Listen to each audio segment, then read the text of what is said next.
Vaccine Minister Nadeem Zahawi clashed with GB News' Darren McCaffrey after he was grilled over rising COVID cases and the UK's lifting of lockdown restrictions as the frontbencher called for some perspective over why the restrictions is being eased. Nadeem Zahawi appeared on GB News where he revealed he would continue wearing masks past the July 19 reopening date and added he would be addressing the House of Commons to give an update on child vaccinations.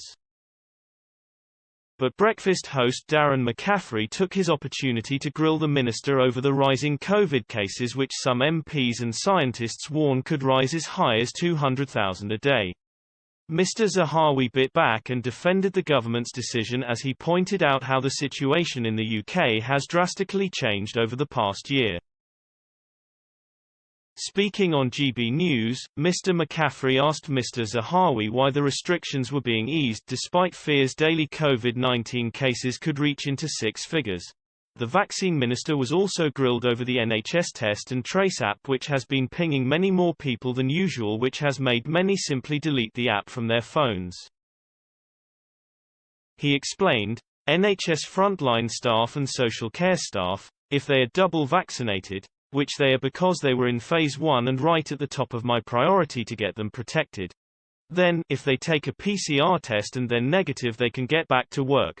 And of course on August 16, all people who are over the age of 18 who are double vaccinated and are alerted someone that they've come into contact with has had COVID.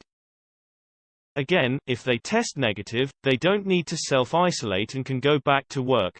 We're being cautious deliberately because actually having that clinical advice that you've been in contact with someone that has got COVID is the right thing to do. But also lots of people since May 17 where we introduced the app and people being able to see their vaccination status and then medical status.